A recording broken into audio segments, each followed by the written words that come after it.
तो chart develop करने के लिए क्या किया हमने, जैसे कोई भी एक सॉल्यूशन बनाया हमने, जैसे कल बताया था AgNO3 रिएक्ट करेगा Ki के साथ और ये बनता है AgI, डबल डिकम्पोजिशन के साथ बनेगा, और KNO3। तो इसमें से जो कोलाइडल सॉल्यूशन है वो ये वाला है।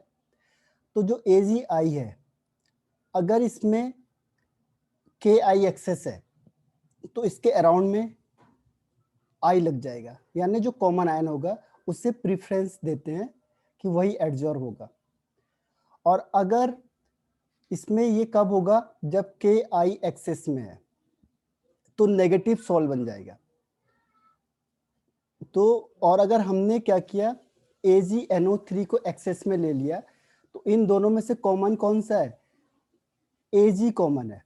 तो Ag प्लस कॉमन की वजह से क्या होगा, Ag इसके अराउंड में एडजॉर्ब हो जाएगा, जिसकी वजह से ये पॉजिटिव सोल बन जाएगा। तो पॉजिटिव और नेगेटिव सोल आप बना सकते हो, डिपेंड करेगा कि आपने जो कंपोनेंट लिया है जो वो कौन सा एक्सेस में लिया हुआ। जिसको आप एक्सेस में लोगे और जो कॉमन आयन होगा उसमें से वही उसमें एडजॉर्ब होगा, बाकी एडजॉर्ब नहीं होंगे। अब इसके आगे क्या हुआ, इसकी स्टडी करी किसने, एक साइंटिस्ट था हेल्महोल्ट्ज। तो उसने एक वो दिया, इसमें कॉन्सेप्ट दिया, Helmholtz electrical double layer. Double layer, अब देखो नाम से ही पता चल रहा है आपको, डबल लेयर है। इलेक्ट्रिकल मतलब कि चार्ज होगा जिसमें प्लस और माइनस चार्ज होगा, और साइंटिस्ट ने दिया, इसे ऑब्जर्व किया है, उसके नाम से इसे लग गया हेल्महोल्ट्ज। तो ये इलेक्ट्रिकल डबल लेयर क्या होता है, डबल लेयर ये हुआ कि जैसे मैंने कहा, सपोज करो AgI था और इसमें Ki एक्सिस में Ki, तो इसके सराउंडेड में कौन लगेगा, इसके सराउंडेड में I लग गया, क्योंकि I माइनस का है। तो वो कहता है कि इसके अलावा इसमें K प्लस भी बाउंडेड होता है, यानी I माइनस के साथ साथ K प्लस भी रहेगा, क्योंकि ये तो Ki है, तो ये I माइनस के साथ साथ K प्लस भी रहता है। यानी इसमें दो लेयर होती है एक्चुअल में, जो इसके सरफेस होगी उसमें दो लेयर होगी, इसीलिए इसे कह दिया डबल लेयर। डबल का मतलब टू लेयर, तो यहाँ पे टू लेयर होगी डबल लेयर में, एक लेयर इसके जस्ट पास है और एक इसके दूर है, ठीक है। तो ये कॉम्बिनेशन है दोनों लेयर का, उसी को हेल्महोल्ट्ज इलेक्ट्रिकल डबल लेयर कहते हैं। तो इसमें क्या होगा कि जो पहली लेयर है, जो फर्स्ट लेयर होती है, इस फर्स्ट लेयर को कहते हैं फिक्स्ड लेयर, क्योंकि ये फिक्स होती है, ये फॉर्मली कंबाइंड होती है किसके साथ, इस सॉलिड के साथ, तो इसे कहते हैं फिक्स्ड लेयर। और एक होती है जो ये K प्लस है, K प्लस कैसी होती है, इसे कहते हैं डिफ्यूज लेयर। जो दूसरी लेयर होती है इसे कहते हैं डिफ्यूज लेयर। डिफ्यूज का मतलब होता है कि ये मोबाइल है, ये मूव करती रहेगी, ये फिक्स नहीं है, क्योंकि जो पहली लेयर है वो तो क्या होगी, इससे बहुत टाइटली हेल्ड होगी, ये कहीं मूव नहीं कर सकती है। तो जो आयन जहाँ पे लगे वो अपनी जगह पे फिक्स हैं, ये मूवमेंट नहीं कर सकते कहीं पे भी, तो इसीलिए इसका नाम रख दिया उसने फिक्स्ड लेयर। और एक दूसरी लेयर है जो मोबाइल है, मोबाइल मतलब मूव कर सकती है, ये फिक्स नहीं है। जो प्लस होगा इसमें, ये प्लस क्या है, कहीं भी मूव कर सकता है, इसमें यहाँ पे है, कभी इधर चला जाएगा, कभी इधर हो जाएगा। तो जो प्लस चार्ज है वो मूवमेंट नहीं करेगा, और जो माइनस चार्ज है वो मूवमेंट करता है। तो उसने कहा कि हमने इसको भी दो कैटेगरी में डिवाइड कर दिया, यानी डबल लेयर, इसका नाम देखो डबल लेयर, यानी टू लेयर। तो जो पहली लेयर होगी उसे कहेंगे फिक्स्ड लेयर, और जो दूसरी लेयर होगी उसे कहेंगे मोबाइल, मतलब डिफ्यूज लेयर, या वो क्या होती है, मोबाइल होती है, ठीक है। तो इसीलिए इसको कहा गया कि diffuse layer and fixed layer, ठीक है। तो ये दोनों के दोनों जो लेयर हैं वो आपको मैंने बता दिए। डिफ्यूज लेयर का मतलब होता है, एक बार इसको बता देता हूँ, डिफ्यूज लेयर होता क्या है और फिक्स्ड लेयर क्या होता है। तो जो फिक्स्ड लेयर होता है, फिक्स्ड लेयर, इसमें क्या होगा, which is firmly held by solid. जो ये सॉलिड था आपके पास, सॉलिड या सब्सटेंस या कोलाइडल, जो भी आपने कहा ये कोलाइडल पार्टिकल्स है। तो सपोज करो हम इसको ऐसे दिखाएंगे इस तरीके से। तो यहाँ पे हमने क्या किया, सॉलिड लिया है, तो सॉलिड के ऊपर से दो लेयर लगेंगे। अभी मैंने आपको कहा एक तो माइनस वाली लेयर लग गई, ठीक है, इसके सरफेस में, और दूसरी वाली कौन सी लेयर लगेगी, प्लस वाली लग गई, जैसे I माइनस और K प्लस, तो दो लेयर इसमें लग गई है, ठीक है। तो जो पहली लेयर होगी देखो, ये इससे बहुत टाइटली बाउंड करके रखेगी, ये कहीं मूवमेंट नहीं होगी, तो उसने इसको कह दिया फिक्स्ड लेयर, यानी कि the layer which is firmly held by the solid, जिसको ये बहुत तेजी से बाउंड करके रखता है, जिससे कहीं भी मूवमेंट नहीं होता, इसीलिए उसने इस लेयर का नाम रख दिया फिक्स्ड लेयर, यानी बिल्कुल फिक्स हो गई है, ये कहीं मूवमेंट नहीं हो सकता। और दूसरा है डिफ्यूज लेयर। तो डिफ्यूज लेयर किसे कहते हैं, डिफ्यूज का मतलब जो the layer which is mobile, mobile मतलब मूवमेंट करती रहेगी, ये फिक्स नहीं है, यहाँ पे ये फिक्स है ही नहीं, ये प्लस चार्ज है जो ये मूवमेंट करता रहेगा, यहाँ से कभी इधर घूम रहा है, कभी उधर घूम रहा है, कभी, तो ये डिफ्यूज होता रहेगा, यानी घूमता रहेगा, तो इसीलिए इसका नाम रख दिया इसने डिफ्यूज लेयर। तो डिफ्यूज लेयर और फिक्स लेयर, इसमें कोई डाउट है किसी को, जो फॉर्मली हेल्ड नहीं होता है, जो मूव कर सकता है, मोबाइल का मतलब जो मूवमेंट कर सकता है। जो आपके पास मोबाइल है, इसका नाम इसलिए रखा मोबाइल, क्योंकि पहले जो टाइम था आपने देखा होगा कि जो टेलीफोन होते थे वो फिक्स होते थे एक जगह पे, तो जब एक जगह पे फिक्स होते थे, तो जब उन्होंने एक नया इन्वेंशन किया जिसको आप कहीं भी ले जा सकते हो, तो उसे कह दिया कि मोबाइल है। मोबाइल का मतलब इससे मूवमेंट करवा सकते हो आप, कहीं भी से मूवमेंट करवाया जा सकता है, तो इसीलिए उसका नाम रख दिया मोबाइल। तो ऐसी जो इसमें सेकेंड लेयर है वो क्या है, मूवेबल है, वो मूव हो सकती है, तो इसीलिए उसका नाम रख दिया डिफ्यूज लेयर। और जो पहली लेयर थी उसका नाम रख दिया फिक्स्ड लेयर, ठीक है। तो डिफ्यूज लेयर और फिक्स्ड लेयर क्लियर हो गया ये, एनी डाउट। इसके बाद एक जो क्वेश्चन इसी में पूछा हुआ है, सर ये कई बार पॉजिटिव कोलॉइड हो गया नेगेटिव है, क्या कोलॉइड हो बोला, गया। देखो जैसे ये सॉलिड है ना, अगर आपने इसको पॉजिटिव सॉल्व बना दिया, पॉजिटिव का मतलब स्टार्टिंग में प्लस लग जाएगा, तो स्टार्टिंग में प्लस हो गया, तो जो स्टार्टिंग वाला होगा, जो फर्स्ट लेयर होगी, ये हर हमेशा क्या होती है, फिक्स्ड होती है, और जो उसके सामने लगेगा वो क्या होता है, मोबाइल होता है, यानी कि वो डिफ्यूज लेयर है। ये जरूरी नहीं है कि कुछ भी हो सकता है, प्लस या माइनस का, जैसे हमने AgNO3 के साथ बनाया कि Ag आई है और उसमें Ag प्लस क्या कर दिया, एडजॉर्ब करा दिया, तो Ag प्लस का मतलब क्या हुआ, इसके सराउंडेड में प्लस लग गए, तो जब प्लस लग गए तो जो इसके ठीक इसके पास होगा सॉलिड के, उसे कहेंगे फिक्स्ड लेयर। और जो इसके दूर होगा, अब देखो AgNO3 था, तो Ag के साथ NO3 भी कंबाइंड होगा, लेकिन ये क्या होता है, वीकली कंबाइंड होता है, ये मूव कर सकता है, लेकिन ये Ag हिलेगा नहीं, ये जहां पे लग गया वहां पे फिक्स हो गया ये इससे। और ये जो NO3 लगा है इसके ऊपर से, वो क्या है, कहीं भी मूव कर सकता है, तो जो मूवेबल होता है उसे कहते हैं डिफ्यूज लेयर। तो जो सेकेंड लेयर होगी हर हमेशा वो डिफ्यूज होगी। अब ये फिक्स नहीं है कुछ भी, अगर ये पॉजिटिव सॉल्व की बात कर रहा हूं मैं, जिसमें फर्स्ट लेयर पॉजिटिव है, और अगर फर्स्ट लेयर क्या है, नेगेटिव है, तो इसका मतलब वो नेगेटिव सॉल्व है, ये नेगेटिव उसके सराउंडेड में लग गया, तो ये आपका फिक्स्ड लेयर हो गया। और जो इसके सामने लग गया है ये क्या है, डिफ्यूज लेयर है, तो ये डिफ्यूज है, डिफ्यूज लेयर। इसमें एक बार क्वेश्चन पूछा हुआ है, बहुत लगभग 3 या 4 टाइम्स होगा, उसे कहते हैं जीटा पोटेंशियल। इसमें एक क्वेश्चन है जो पूछता है वो, इसमें से ये क्वेश्चन बहुत बार पूछा हुआ है कि डिफाइन जीटा पोटेंशियल, ठीक है। जीटा पोटेंशियल क्या होता है, तो जीटा पोटेंशियल होता है potential difference between, potential difference between, यही जो फिक्स लेयर है, जो फिक्स लेयर है और डिफ्यूज लेयर है, इन दोनों के बीच में अगर जो पोटेंशियल डिफरेंस होता है, डिफ्यूज लेयर और फिक्स लेयर के बीच में जो क्या है, पोटेंशियल डिफरेंस है, उसको हम कहते हैं जीटा पोटेंशियल। तो जीटा पोटेंशियल या इलेक्ट्रोकाइनेटिक पोटेंशियल, ये क्वेश्चन पूछा हुआ है, आप चेक करके देखना एक बार।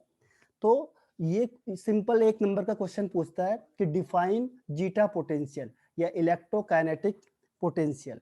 इलेक्ट्रोकाइनेटिक पोटेंशियल कम इसका नाम यूज करते हैं, जीटा पोटेंशियल ज्यादा यूज करते हैं।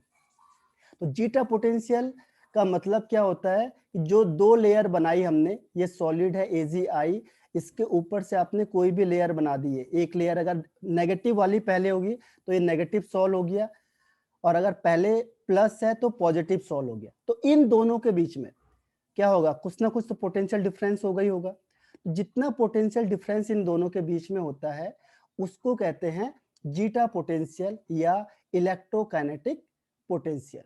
तो इलेक्ट्रोकाइनेटिक पोटेंशियल या जीटा पोटेंशियल ये काफी इंपॉर्टेंट है और पूछ लेता है 1 नंबर में, डिफाइन जीटा पोटेंशियल या इलेक्ट्रोकाइनेटिक पोटेंशियल। तो ये पोटेंशियल डिफरेंस है किसके बीच का, प्लस और माइनस के बीच का। यानी कि एक जो फिक्स लेयर होगी, जो पहली लेयर होती है वो हर हमेशा फिक्स होगी, और जो सेकेंड लेयर होगी वो हर हमेशा डिफ्यूज्ड होगी यानी मूवेबल होगी। तो इन दोनों के बीच का जो पोटेंशियल डिफरेंस होता है उसे कहते हैं जीटा पोटेंशियल। यहां तक क्लियर हुआ? या हेल्महोल्ट्ज इलेक्ट्रिकल डबल लेयर या जीटा पोटेंशियल, ये 2 ही टॉपिक हुए अभी तक। इसमें कोई डाउट? जो 2 लेयर होती है, फिक्स लेयर और डिफ्यूज लेयर, उसे कहेंगे हेल्महोल्ट्ज इलेक्ट्रिकल डबल लेयर। तो हेल्महोल्ट्ज, जो हेल्महोल्ट्ज ने दिया था इसे, तो उसने क्या कहा, इलेक्ट्रिकल डबल लेयर किसे कहते हैं, कि जो एक फिक्स लेयर होगी, कुछ भी कर सकते हो आप, प्लस माइनस, पर ध्यान रखना जो भी सॉलिड के सरफेस में पहले होगा वही उसका चार्ज होता है। अगर इसके ऊपर प्लस चार्ज हो गया तो इसका मतलब ये पॉजिटिव सॉल है, और अगर सॉलिड के फर्स्ट लेयर में नेगेटिव चार्ज हो गया तो उसे कहेंगे नेगेटिव सॉल। और जब प्लस होगा तो उसके सामने माइनस भी हो गई, जैसे हमने कहा कि AgNO3 इसके ऊपर एडजॉर्ब हो गया, Ag में प्लस चार्ज है तो NO3 में नेगेटिव है, तो अगर ये प्लस एडजॉर्ब होगा तो उसके सामने ये NO3 भी घूम रहा होगा। और ऐसी अगर ये नेगेटिव चार्ज है तो इसके पास प्लस होगा। नेगेटिव में कौन सा बताया था, I माइनस, तो KI होता है, तो I में नेगेटिव चार्ज होगा तो K में प्लस चार्ज होगा। तो ये 2 लेयर बना देता है हर हमेशा, तो इसे कहते हैं डबल लेयर। तो डबल लेयर, और इसमें जो पहली लेयर होगी जो टाइटली बाउंड होगी किससे, सॉलिड सरफेस से या इस कंपाउंड से, उसको कहते हैं फिक्स्ड लेयर। और जो उसके सामने है दूसरी लेयर जो मूवेबल हो सकती है, ये मूव कर सकती है, तो इसे कहते हैं डिफ्यूज लेयर। और इन दोनों के बीच का जो पोटेंशियल डिफरेंस होता है उसे कहते हैं जीटा पोटेंशियल। तो इतना ही आज बताया, ये दोनों इंपॉर्टेंट है क्योंकि इसमें से ये क्वेश्चन पूछा हुआ है, हेल्महोल्ट्ज इलेक्ट्रिकल डबल लेयर या फिर जीटा पोटेंशियल, पर इनमें से जीटा पोटेंशियल ज्यादा पूछा हुआ है। तो ये दोनों क्लियर हो गए ना, आगे बढ़ जाऊं। अब आता है नेक्स्ट हेडिंग इज इलेक्ट्रोफोरेसिस। ये इसकी प्रॉपर्टीज है, ये हम पढ़ रहे हैं प्रॉपर्टीज ऑफ कोलाइडल पार्टिकल्स। इसमें देखो इलेक्ट्रोफोरेसिस, इलेक्ट्रोफोरेसिस या फिर इसे कहते हैं कैटाफोरेसिस, कैटाफोरेसिस या इलेक्ट्रोफोरेसिस।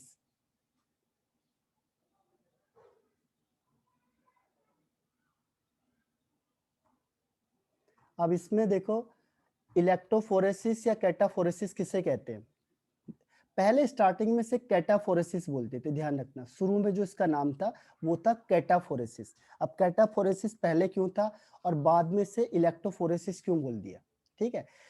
तो इसका मतलब क्या होता है, जैसे मैंने कहा आपको इलेक्ट्रो वर्ड आप कहीं भी सुनोगे तो इलेक्ट्रो फील्ड में एक चीज कॉमन है कि इलेक्ट्रिक फील्ड। इलेक्ट्रोफोरेसिस में क्या चीज है, इलेक्ट्रिक फील्ड, ठीक है।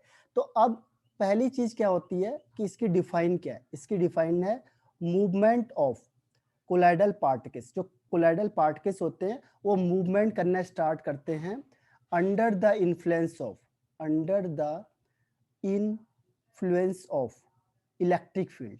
अगर आपने इलेक्ट्रिक फील्ड को लगाया तो जो कोलाइडल पार्टिकल्स होते हैं ये मूवमेंट करना स्टार्ट कर देते हैं, ठीक है। तो उसे कहते हैं क्या कहते हैं, इलेक्ट्रोफोरेसिस। 1 सेकेंड बस।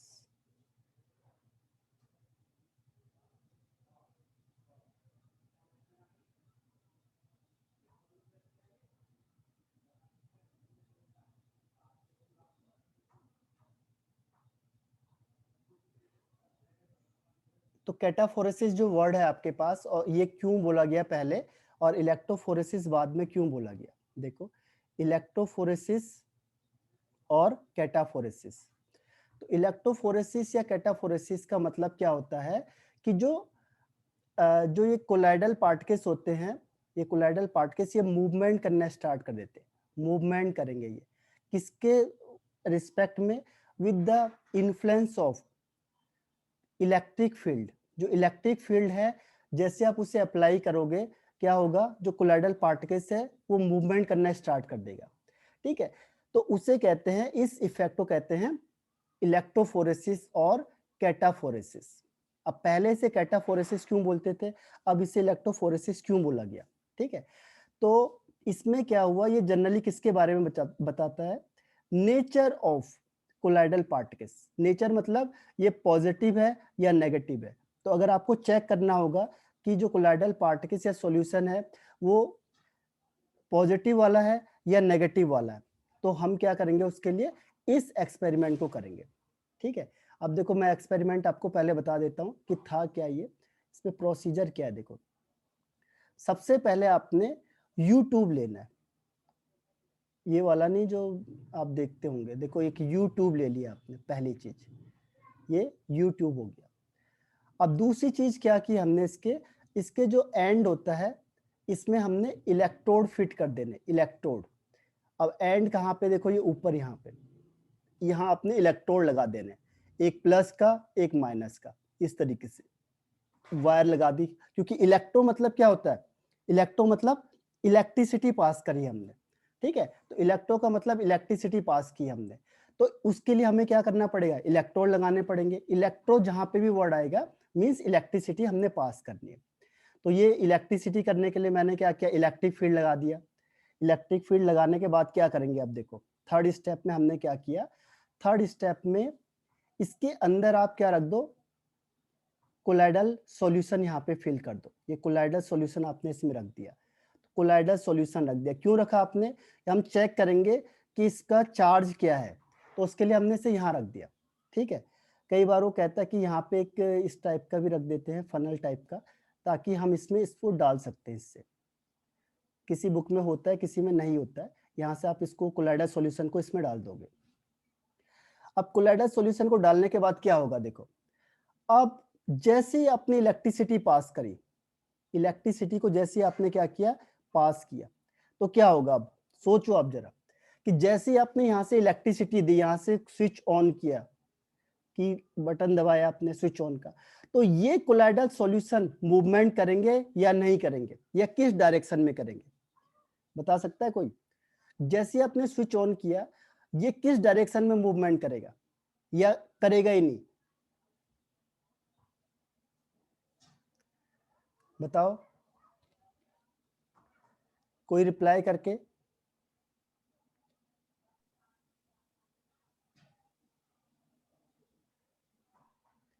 देखो अभी मैंने स्टार्टिंग से क्या कहा था आपको कि जो कोलाइडल पार्टिकल्स होते हैं वो चार्ज होते हैं। ठीक है, अब सपोज करो कि ये कोलाइडल पार्टिकल्स पॉजिटिव चार्ज का है, तो ये पॉजिटिव किधर की तरफ मूव करेगा, पॉजिटिव हर हमेशा किधर मूव करेगा, नेगेटिव की तरफ। तो ये इसकी डायरेक्शन में जाने लगेगा, नेगेटिव की डायरेक्शन में जाने लगेगा ये। तो आप समझ जाओगे कि ये जो यहाँ था ये इधर पहुंच गया बेचारा। क्यों पहुंचा, क्योंकि प्लस माइनस को अट्रैक्ट कर रहा है। तो जैसे ये किधर की तरफ मूवमेंट करेगा, नेगेटिव की तरफ, यानी कैथोड की तरफ, तो आप समझ जाओगे कि जो कोलाइडल सॉल्यूशन है वो पॉजिटिव चार्ज वाला है। देखो इसीलिए मैंने स्टार्टिंग में कहा कि ये नेचर को बताता है और इसमें कोलाइडल पार्टिकल मूवमेंट करते हैं। तो अब देखो जो कोलाइडल पार्टिकल्स है आपके पास, कोलाइडल पार्टिकल्स ने किधर मूवमेंट किया, ये किधर की तरफ जा रहा है, नेगेटिव यानी कैथोड की तरफ जा रहा है। तो आप समझ जाओगे तुरंत कि ये जो कोलाइडल पार्टिकल्स है ये पॉजिटिव चार्ज वाला है। और अगर जो कोलाइडल पार्टिकल्स है वो प्लस यानी एनोड की तरफ मूवमेंट कर रहा है, तो आप समझ जाओगे कि कोलाइडल पार्टिकल्स कौन से चार्ज वाला है, नेगेटिव चार्ज वाला। तो इस तरीके से आप क्या कर सकते हो, ये जो कोलाइडल पार्टिकल है उसका चार्ज बता सकते हो कि ये पॉजिटिव चार्ज वाला कोलाइडल पार्टिकल्स है या नेगेटिव चार्ज वाला है। क्योंकि आपको दिखेगा इसका जो कलर है ये सब, ये ब्लू कलर का है, तो ये यहाँ से यहाँ पहुंच गया, तो आप समझ जाओगे कि ये नेगेटिव की तरफ जा रहा है, तो नेगेटिव की तरफ कौन जाएगा? जिसका चार्ज पॉजिटिव होगा। और अगर ये इधर से प्लस की तरफ मूवमेंट कर गया तो इसका मतलब क्या हुआ कि इसका चार्ज नेगेटिव है। तो इस तरीके से आप क्या कर सकते हो, उसका नेचर पता कर सकते हो, किसका नेचर क्या है। ठीक है, तो यहां तक कोई डाउट किसी को? सिंपल है, पहले आपने यू ट्यूब लेना है, यू टाइप का दिख रहा है आपको, देखो यू वाला शेप दिख रहा है आपको, यू शेप की एक ट्यूब लेनी है आपने, जिसके दोनों एंड में आपने क्या करना है, बोथ एंड में आपने इलेक्ट्रोड फिट करना है। एक एंड में आप कैथोड को फिट कर दोगे, दूसरे में आप एनोड को फिट कर दोगे। ठीक है, उसके अंदर फिर कोलाइडल सॉल्यूशन रखना है, जिसको मुझे चेक करना है कि ये कौन सा नेचर वाला है, कौन सा चार्ज वाला है। फिर जैसे ही मैंने ऊपर से इलेक्ट्रिसिटी पास करेंगे, क्या होगा, कोलाइडल पार्टिकल्स अगर कैथोड की तरफ मूवमेंट कर रहा है, इसका मतलब इसमें पॉजिटिव चार्ज है। और अगर जो कोलाइडल पार्टिकल्स है वो एनोड की तरफ मूवमेंट कर रहा है, यानी उसमें नेगेटिव चार्ज है। तो इसीलिए इसे कहते हैं इलेक्ट्रोफोरेसिस। तो ये प्रोसेस थी, और यहाँ पे मूवमेंट हो रहा है कोलाइडल पार्टिकल का under the influence of electric field. Electric field के इन्फ्लुएंस में, यानी इलेक्ट्रिसिटी दी आपने तो इलेक्ट्रिक फील्ड प्रोड्यूस हो गया, तो इसके इन्फ्लुएंस में जो कोलाइडल पार्टिकल है वो मूवमेंट कर रहे हैं, तो उसे कहते हैं क्या, इलेक्ट्रोफोरेसिस। इलेक्ट्रोफोरेसिस। यहां तक कोई डाउट है किसी को? बताओ यस नो, या रिपीट करूं इसे दोबारा?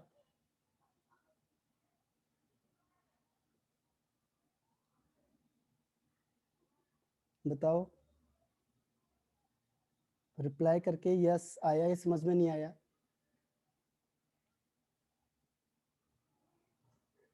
रिपीट करना है या हो गया? देखो, अब मैंने आपको एक चीज और कही थी, इसे कैटाफोरेसिस क्यों बोलते थे पहले? कैटाफोरेसिस इसलिए कहते थे क्योंकि पहले उन्होंने आधी अधूरी स्टडी करी थी। कैटा का मतलब होता है कैटायन, तो उनको लगता था हर हमेशा पहले कैटायन ही मूवमेंट करता है बस, तो इसीलिए उसका नाम रख दिया उन्होंने कैटाफोरेसिस। जो मूवमेंट करता है वो कैटायन ही करता है केवल, तो इसीलिए कैटाफोरेसिस बोला। फिर उन्होंने देखा है तो कैटायन और एनायन दोनों के दोनों मूवमेंट कर रहे हैं, यानी प्लस भी मूवमेंट कर सकता है, माइनस भी मूवमेंट कर रहा है, और कोलाइडल पार्टिकल में दोनों चार्ज होता है, तो इसीलिए इस नाम को चेंज किया गया। फिर तो स्टार्टिंग में जो नाम था इसको बदला गया, इसको हटा दिया, और इसको और ज्यादा इम्प्रूव करके जो नाम दिया गया उसे कहते हैं इलेक्ट्रोफोरेसिस। ठीक है, तो दोनों में सब कुछ सेम लिखना है, बस ये पहले का नाम था और ये अब मॉडर्न नेम है इलेक्ट्रोफोरेसिस। तो ये समझ में आया? इसकी डिफाइन है, पहले डिफाइन किसे कहते हैं, मूवमेंट होगा कोलाइडल पार्टिकल का। ठीक है, movement of colloidal particles under the influence of electric field. इससे हम क्या बता सकते हैं, नेचर बता सकते हैं किसी भी कोलाइडल पार्टिकल का, कि ये प्लस है या माइनस वाला है, और इसकी प्रोसेस है। क्लियर हो गया? आगे बढ़ जाऊं? कोई डाउट है किसी को तो बता दो, या मैं आगे बढ़ जाता हूं। अब नेक्स्ट हेडिंग आता है इसमें फिर टिंडल इफेक्ट। ये भी इंपॉर्टेंट इफेक्ट है, टिंडल इफेक्ट। देखो, हर एक ने, साइंटिस्ट ने अपने अपने हिसाब से दिया, ये साइंटिस्ट का नाम था टिंडल, तो उसने दिया इस इफेक्ट को, तो इसीलिए उसके नाम से रख दिया गया टिंडल इफेक्ट। अब उसने क्या किया कि ऑब्जर्वेशन करके देखा कि यहाँ पे एक वेसल लिया उसने, ठीक है, और एक वेसल यहाँ लिया उसने। अब उसके बाद उसने क्या किया कि एक टॉर्च लिया, टॉर्च, यहाँ से भी टॉर्च लिया या कोई भी चीज ले ली जिससे आप लाइट पास कर सकते हो। तो ये लाइट का सोर्स ले लिया आपने, यहाँ पे कुछ आप हीटिंग करके दिखा दो। ठीक है, तो कुल मिला के यहाँ से क्या हुआ, लाइट का सोर्स लिया उसने यहाँ पे। अब यहाँ पे जो पहले वेसल था उसमें उसने क्या किया, उसने ट्रू सॉल्यूशन लिया, यहाँ से ये ले लिया आपने ट्रू सॉल्यूशन। और दूसरे में आपने क्या किया, दूसरे में लिया यहाँ पे उसने कोलाइडल सॉल्यूशन। तो दोनों में उसने अलग अलग ऑब्जर्वेशन करके देखा, किसने, टिंडल ने। तो इसीलिए इसका नाम है टिंडल इफेक्ट, कोलाइडल सॉल्यूशन। अब उसने क्या किया कि जैसे यहाँ से लाइट पास आउट कराई, जैसे देखो यहाँ से लाइट निकली, यहाँ से लाइट पहुंची यहाँ पे बिल्कुल डार्क है, यहाँ कुछ नहीं है, आपको दिखेगा ही नहीं इसमें कुछ। ट्रू सॉल्यूशन में क्या है, कोई भी लाइंस आपको दिखाई नहीं देगी, यानी कुछ यहाँ पे जैसा था वैसे ही है, सेम रहेगा। और फिर यहाँ से लाइट आनी स्टार्ट हो गई। ठीक है, यानी कि जो ट्रू सॉल्यूशन था उसके बीच में कुछ दिखा नहीं।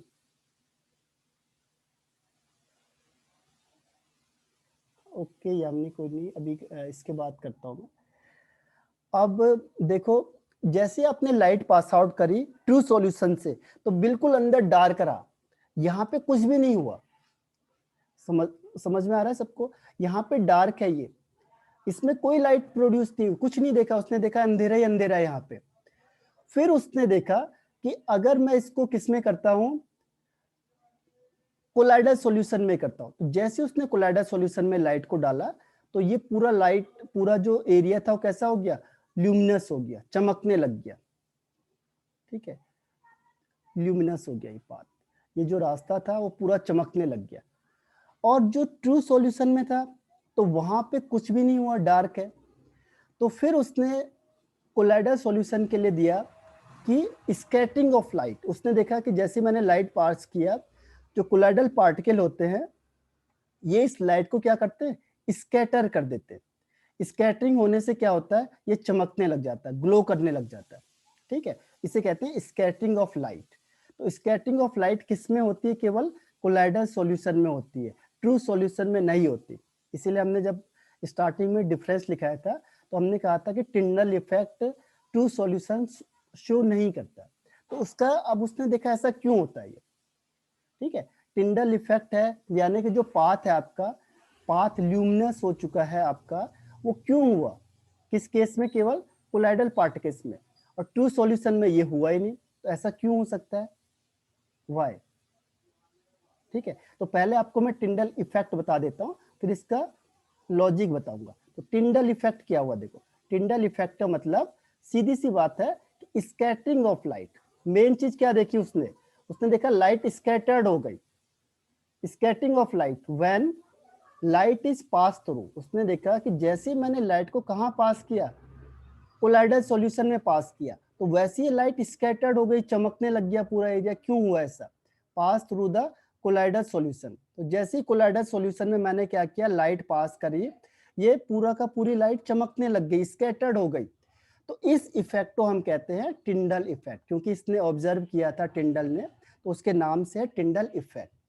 अब उसने ये देखा कि कोलाइडल पार्टिकल से स्कैटरिंग क्यों कर रहा है और जो ट्रू सॉल्यूशन है क्यों नहीं कर पा रहा है। ठीक है, तो उसने दो ऐसी चीज देखी, पूरे ऑब्जर्वेशन जो रिसर्च किया उसने, उसके बाद फाइनली इस कंक्लूजन पे पहुंचा कि जो ट्रू सॉल्यूशन होता है, ट्रू सॉल्यूशन और कोलाइडल सॉल्यूशन, अब इन दोनों में क्या डिफरेंस हो गया कोलाइडल सॉल्यूशन में। तो इसके लिए जो मेन रिक्वायरमेंट है टिंडल इफेक्ट शो करने के लिए, टिंडल इफेक्ट को शो करने के लिए बहुत ज्यादा जो रिक्वायर्ड चीजें हैं वो क्या है, रिक्वायर्ड। ठीक है, दो चीज हैं जो बहुत ज्यादा रिक्वायर्ड है, अगर जो इससे फॉलो करेगा वही टिंडल इफेक्ट शो कर सकता है, अदरवाइज वो टिंडल इफेक्ट को शो नहीं करेगा। ठीक है, तो इसमें से पहली कंडीशन क्या होनी चाहिए, पहली कंडीशन उसने देखा कि जो डायमीटर होता है, डायमीटर ऑफ कोलाइडल पार्टिकल्स, ठीक है, और जो आपने वेवलेंथ यूज की है, वेवलेंथ ऑफ लाइट यूज्ड, वो लगभग लगभग क्या होनी चाहिए, सेम होनी चाहिए, या बहुत कम डिफरेंस होना चाहिए। अब उसने क्या किया, जो ट्रू सॉल्यूशन था उसका तो साइज बहुत छोटा होता है, तो वेवलेंथ के साथ मैच ही नहीं कर रहा था, और मैच नहीं कर रहा था तो जो लाइट थी उससे पास आउट हो जा रही थी, स्कैटर नहीं कर पा रही थी, क्योंकि बहुत छोटा साइज है, दिख ही नहीं रहा आपको, तो लाइट आई उससे पास आउट हो गई, तो उसमें स्कैटर नहीं कर पाई वो। ठीक है, तो उसने क्या देखा उसमें कि जो वेवलेंथ, जो डायमीटर होना चाहिए, जो साइज होना चाहिए कोलाइडल पार्टिकल्स का, वो और जो लाइट की वेवलेंथ होनी चाहिए उसमें बहुत कम डिफरेंस होना चाहिए। अगर इसका डिफरेंस ज्यादा हुआ तो उस केस में स्कैटरिंग पॉसिबल नहीं है, और यही रीजन था कि जो ट्रू सॉल्यूशन है वो लाइट को स्कैटर नहीं कर पाया। क्यों नहीं कर पाया, क्योंकि जो ट्रू सॉल्यूशन होता है, ट्रू सॉल्यूशन का जो ये पार्टिकल का जो साइज होता है वो बहुत ज्यादा स्मॉल होता है, वेरी वेरी वेरी स्मॉल होता है। तो जब इतना स्मॉल हो जाएगा तो उसकी वजह से क्या होगा कि वो लाइट को, उसके लाइट टकराएगी नहीं, कहां से टकराएगी, क्योंकि छोटा साइज है, तो लाइट उसके आर पार निकल गई, तो वहां पे स्कैटरिंग नहीं हो पाई। इसी वजह से जो ट्रू सॉल्यूशन है वो टिंडल इफेक्ट को शो नहीं कर पाते। क्यों? क्योंकि उनके पार्टिकल का साइज बहुत छोटा था, जबकि कंडीशन क्या थी इसमें कि जो डायमीटर होना चाहिए पार्टिकल का और जो हम वेवलेंथ ऑफ लाइट यूज कर रहे हैं उनका साइज लगभग वो उनकी वैल्यू क्या होनी चाहिए, लगभग सेम होनी चाहिए या फिर ज्यादा डिफरेंस नहीं होना चाहिए। ठीक है, तो ये पहली कंडीशन थी जो ये फॉलो नहीं कर पाया, इसीलिए इसने टिंडल इफेक्ट को शो नहीं कर पाया। अब दूसरी स्टडी करी उसने लायोफिलिक और लायोफोबिक वाले में। तो उसने क्या देखा कि जो एक रिफ्रैक्टिव इंडिसेस, अगर आपने ये नाम सुना होगा तो रिफ्रैक्टिव इंडिसेस, तो इसकी जो वैल्यू है डिस्पर्स फेज और डिस्पर्सन मीडियम की, इसमें लार्ज डिफरेंस होना चाहिए, इसमें लार्ज डिफरेंस होना चाहिए।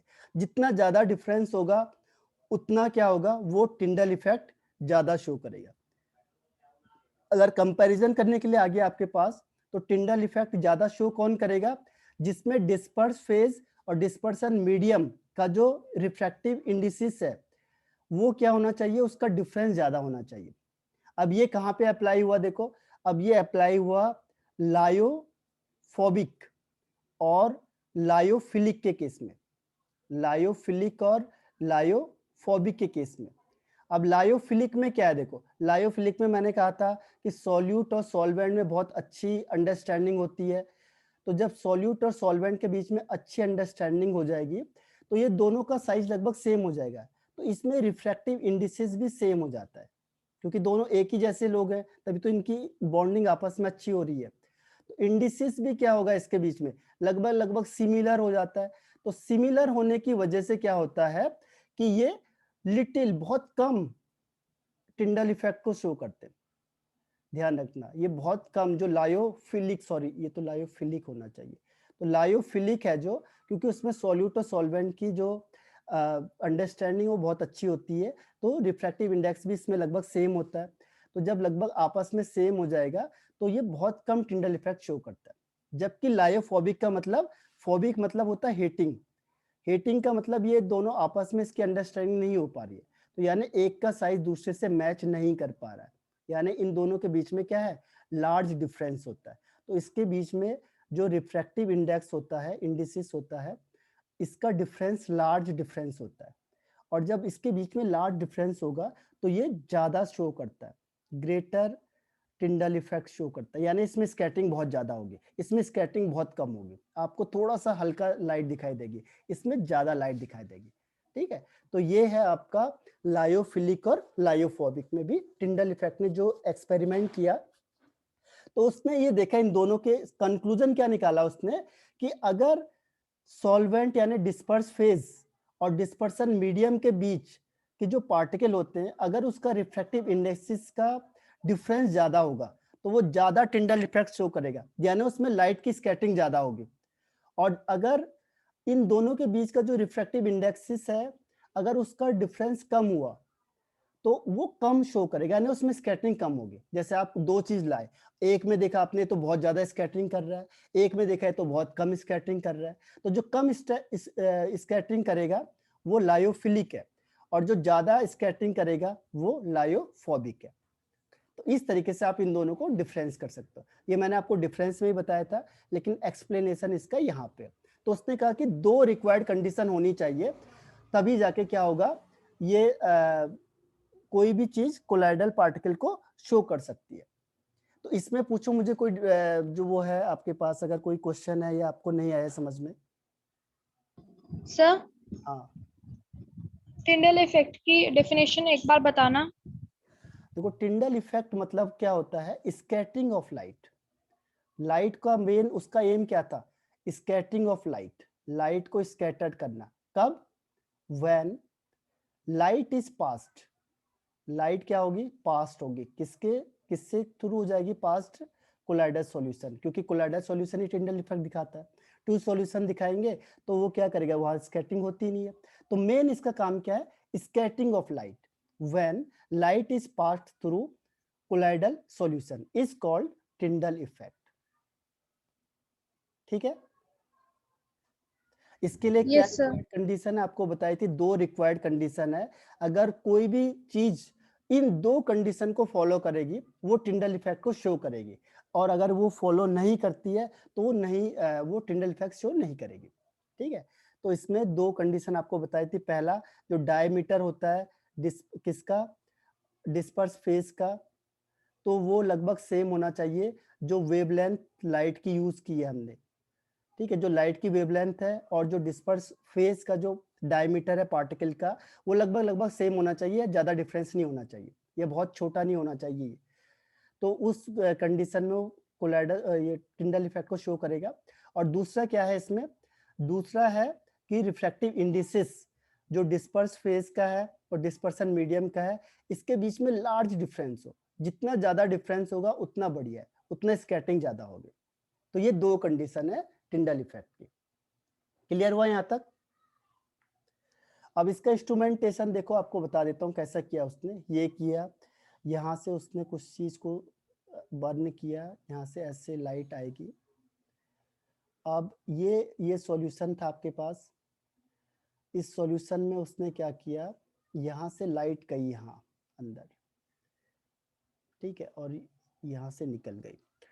तो ये पूरा एरिया आपको ल्यूमिनस दिखाई देगा। ठीक है, और इस कोन को उसने कह दिया टिंडल कोन। जो ये कोन बन रहा है ब्राइट लाइट का, इसे कहते हैं टिंडल कोन। देखो आपको कोन जैसा दिख रहा है, ये लाइट पास आउट हुई, इसमें यहाँ टकराएगी, स्कैटरिंग होगी लाइट की, तो ये कोन टाइप का बनता है। तो इस ब्राइट लाइट को जो कोन टाइप का बनता है, इसे कह देते हैं हम टिंडल कोन। तो ये टिंडल कोन हो गया आपके पास, और ये पूरा का पूरा ल्यूमिनस पाथ हो गया। ठीक है, तो उसमें जो ऑब्जर्वेशन किया उसने, कैसे किया ऑब्जर्वेशन को, जो ऑब्जर्वेशन किया उसने पहले क्या किया, बीम ऑफ लाइट, पहले उसने क्या किया, बीम ऑफ लाइट को पास किया, किससे, कोलाइडल सॉल्यूशन से पास किया। पहली चीज, पास होने से क्या होगा कि वहां पे क्या होगा, स्कैटरिंग ऑफ लाइट हो गई। जो पार्टिकल था उसने क्या किया, स्कैटरिंग ऑफ लाइट किया इन ऑल डायरेक्शन, सारे डायरेक्शन में क्या हुआ, स्कैटरिंग ऑफ लाइट हो गई, लाइट स्कैटर्ड हो गया। उसके लाइट स्कैटर्ड होने से क्या होता है कि जो बीम ऑफ लाइट थी, बीम ऑफ सॉरी पाथ है, जो रास्ता है, पाथ ऑफ बीम, जो बीम का जो रास्ता था वो पूरा का पूरा क्या हो गया, ल्यूमिनस हो गया। और ये लगभग ब्लूइश कलर का दिखाई देता है आपको, ब्लूइश कलर का। ठीक है, ब्लूइश कलर का आपका जो पूरा रास्ता था वो ब्लूइश कलर हो गया।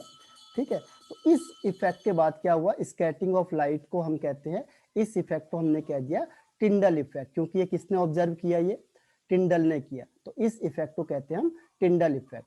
और जो ये आपको ब्राइट कोन टाइप का दिखाई दे रहा है, ये जो ब्राइट कोन है, ब्राइट कोन, ये जो कोन टाइप का दिखाई दे रहा है आपको, ये कोन है, जो इस कोन को कह दिया टिंडल कोन, ब्राइट कोन।